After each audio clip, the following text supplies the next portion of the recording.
Hi friends, జ్ఞానం కోసం ఖచ్చితంగా ప్రతి ఒక్కరు పాటించండి. మనిషి పుట్టిన ప్రతి మనిషి, స్త్రీ కావచ్చు, పురుషుడు కావచ్చు, భగవంతుడి పట్ల, వాళ్ళు నమ్మే భగవంతుడి పట్ల, అల్లాగారు కావచ్చు, జీసస్ కావచ్చు, శ్రీనాథుడు కావచ్చు, శివుడే కేశవుడైన నాగుటుడు ఏదైనా కావచ్చు, అన్నీ సర్వాంతరం ఒక్కడే భావించేవాడు ఎవడైనా కావచ్చు. భగవంతుడి పట్ల కృతజ్ఞత, భక్తి శ్రద్ధలు కలిగి ఉండాలి. బికాజ్ ఆఫ్ ఈ మానవ జన్మ దుర్లభము. ఎన్నో జీవరాశులు పుట్టి చచ్చి ఎన్నో బాధలు పెట్టి పడి ఈ మానవ జన్మలో, అందులోనూ అన్ని అంగాలతో, ఈ కులాలు పక్కన పెట్టండి, ప్రశ్నకు అవసరం లేదు. ఇన్ని అంగాలు, ఇంత జ్ఞానం ఇచ్చి మన భగవంతుడు మనలా ఈ భూమి మీద ఈ అంగాలు ఇచ్చిలా పెట్టాడంటే ఆయనకి ఎంత కృతజ్ఞత, భక్తి శ్రద్ధలు కలిగి ఉండాలి. ఆయన పట్ల ఎప్పుడు సర్వదా విధేయులు ఉండాలి. పిచ్చి నాబోటికైతే అతి ప్రేమగానే ఉంటాడు. కుక్క యజమాని పట్ల ఎంత కృతజ్ఞత భక్తి శ్రద్ధలు కలిగి ఉంటుంది ఒక యజమాని పట్ల. ఆ విధమైన భావాలు, అంతకుమించిన భావాలు కలిగి ఉండాలని శ్రీకృష్ణ పరమాత్మ ఈ విశ్వమంతా ఆయనే వ్యాపించి ఉన్నవాడు. అనేక నామాలు, అనేక రూపాలతో ఆయనే గుడ్డిగా నమ్ముతాను నేను. ఆయనే అల్లా, ఆయనే చేసే సర్వం ఆయన. అందుకని ఏ దేవతని, ఎవరిని నిందించను. నేను సర్వాంతర్యామైన యాదేవి సర్వభూతేషు కదా, శక్తి రూపేణ సంస్థ కదా. అందుకనే ఆయన పట్ల కృతజ్ఞత, భక్తి శ్రద్ధలు కలిగి ఉంటాను. కుక్కకి మించి నాకు తెలిసి సృష్టిలో విశ్వాసమైన జీవులు ఏవీ లేవు. నాకు తర్వాత గుర్రం అంటారు. నా గుర్రం గురించి పూర్తిగా తెలియదు, అంటే దాన్ని పెంచలేదు కాబట్టి తెలియదు. కుక్కలు అయితే నాకు తెలుసు. దాని స్వభావాన్ని సైకిల్స్గా చదివేశాను నేను. మా ఊళ్ళో చిన్నప్పుడు కొంచెం పొలాలు ఉండేది.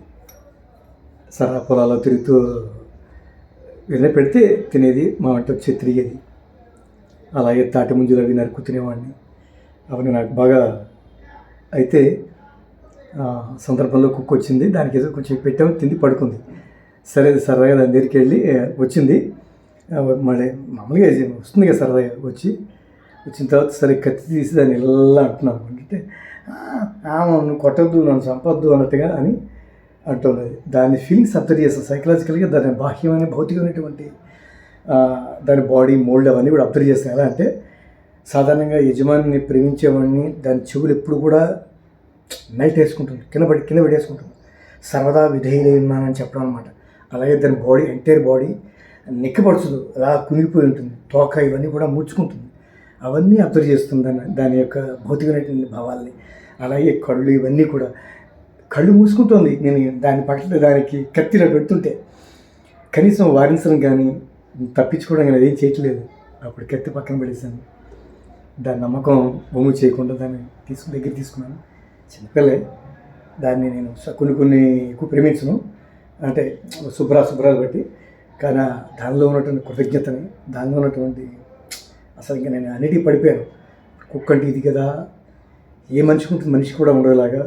పొరపాటు నా మీద ఎవరన్నా తండ్రి కావచ్చు, తల్లి కావచ్చు, ఏదైనా ఇలా అన్నప్పుడు, అమ్మ ఎందుకు ఇలా అన్నావు, ఫ్రెండ్ ఇలా ఎందుకు అన్నావు అని చెప్పి నేను వారిస్తాను. అది ఇలా వారించలేదు. అంటే యజమాని పట్ల ఎంత కృతజ్ఞత, భక్తి శ్రద్ధలు కలిగి ఉంటుందో ఈ జీవిగా అప్పుడు తెలుసుకున్నాను. కుక్కని మించిన శక్తి నాకు తెలిసి ఇంకోటి లేవు.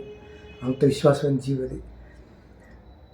అలాంటి భక్తి, అలాంటి ప్రేమ కృష్ణ పరమాత్మ మీద కలిగి ఉండాలి. అల్లా అయితే అల్లా, జీసస్ మీరు ఎవరు ఏ దేవుడితే ఆ దేవుడి పట్ల మనం కలిగి ఉండాలి, ప్రేమను కలిగి ఉండాలి. ఉదాహరణకు ఆయన కష్టాలు పెట్టినా అది మన కోసమే. 100% నేను అర్థం చేశాను. ఎందుకంటే ఈనాడు నేను సక్సీడ్ అయ్యాను. కొన్ని అవన్నీ తప్పించుకుని పైకి వచ్చాను కూడా చెప్తున్నాను, అనుభవంతో చెప్తున్నాను. అవన్నీ ఆయన పెట్టిన మన మంచికే. ఎందుకంటే బిట్వీన్ సొసైటీ కానీ, రిలేషన్స్ కానీ, ఇవన్నీ కూడా ఆయన వేరియేషన్స్ చూపిస్తారు. అవన్నీ కూడా చూపించి నన్ను ఇలా పైకి తీసుకొచ్చి ఇలా ఒంటరిగా పడేస్తాడంటే ఇది ఆయనకి జ్ఞానంగా భావించాను నేను. 100% నేను స్మృతి ఆయన ఇచ్చాడంటే, నేను పలికానంటే ఆయన ఇచ్చిందే.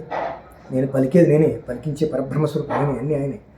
అందుకనే ప్రతి వ్యక్తి కూడా కష్టాలు పెట్టాడని భగవంతుని దూషించొద్దు. Remind this friends.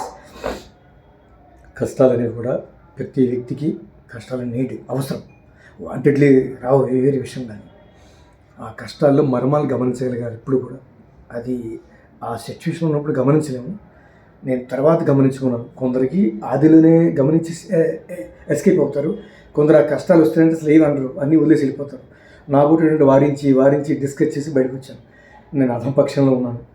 ఇప్పుడు నేను తెలుసుకున్నాను, ప్రథమ పక్షంలోకి వెళ్ళాలి, ప్రథమ పక్షం కన్నా అతీతంలోకి వెళ్ళాలని చెప్పేసి తెలుసుకున్నాను. ఈ జ్ఞానం ఇవన్నీ ఫేస్ అయ్యి వచ్చాను. అందుకని భగవంతుడి పట్ల భక్తి, శ్రద్ధలు, కృతజ్ఞత ఎప్పుడూ ఒదిగి ఉండండి.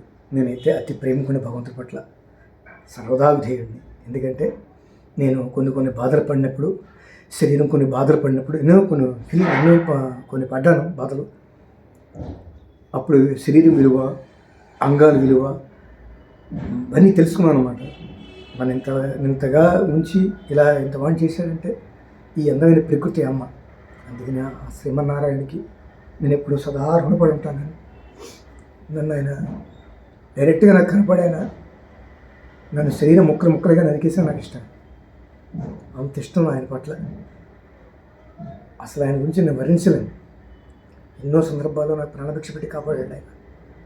దైవం ఉన్నాడు, నేను చూశాను. అందుకనే నాకు దేవుడు అంటే ఇష్టం. అందుకని అతిగా ప్రేమిస్తుంటాం దేవుణ్ణి. గట్టిగా కబులించుకోవడం, ముద్దు పెట్టుకోవడం. వాస్తవంగా దుర్బుద్ధులున్న మన మనసు కల్మషంతో ఉన్న భగవంతుడి ప్రాంగణంలోకి అడుగు పెట్టనివ్వు అక్కడ శక్తులు. ఎప్పుడైతే నిష్కల్మషంగా క్లీన్ వైట్ పేపర్తో ఉంటుందో మనం భగవంతుడి కోసం తప్పిస్తూ ఉంటాం లోపల. ఆ తపంతో ఆ ద్వారాన్ని తెలుసుకుంటాం. ఆటోమేటిక్గా దేవుడికి వెళ్ళిపోతాను. పక్కన ఎవరినప్పుడు పడుచుకోను. కొందరు ఆ సందర్భంలోనే వెళ్ళిపోతారు వాళ్ళంతా. అప్పుడు నేను ఏకాంతంగా ఎంతో పిచ్చోళ్ళు మాట్లాడుకుంటాను. అది నాకు ఆయన పట్ల ఉన్న ప్రేమ, విశ్వాసం ఎక్సెట్రా. ఎక్కడైనా నేను తాకినా ఆది మధ్యాంతరహితుడైన పాదపద్మాలుగానే భావిస్తాను. జగత్పితరవు వందే గంగా గౌరీశ్వరం భావిస్తాను. అది మై ఫ్రెండ్స్, నేను అర్థం చేసి ఉంటాను. ఆన్లైన్ ఆర్డర్లో మనకి కనపడే బాహ్యమైన ఆస్తుల కన్నా మనకి శరీరంగాలు ఇచ్చి, ఇంత జ్ఞానం ఇచ్చి ఇలా నిలబెట్టాడంటే ఇంకేం కావాలి ఆస్తులు? ఇంతకు మించి ఇంకేం కావాలి ఆస్తులు? ఇవన్నిటికీ కృతజ్ఞత తెలుపుకోవడానికి భగవంతునే ఉన్నాడు. ఆయన నమ్ముకోండి. ఆయన పట్ల కృతజ్ఞత, భక్తి శ్రద్ధలు కలిగి ఉండండి. That's it my friends. తినేసి అనుకోవద్దు, మర్మాలు తెలుసుకోండి. జై శ్రీరామ. 6 fingers.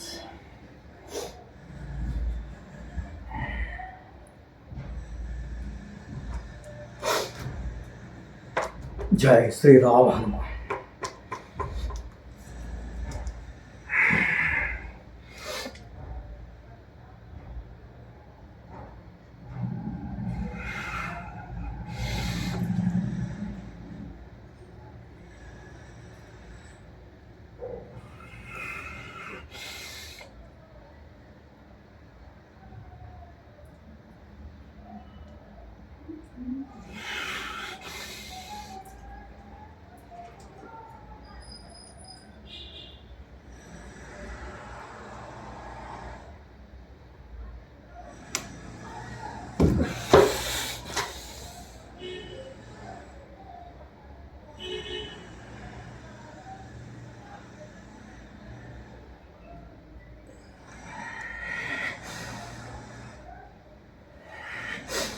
ఆ స్టోరేజ్ నీడ్.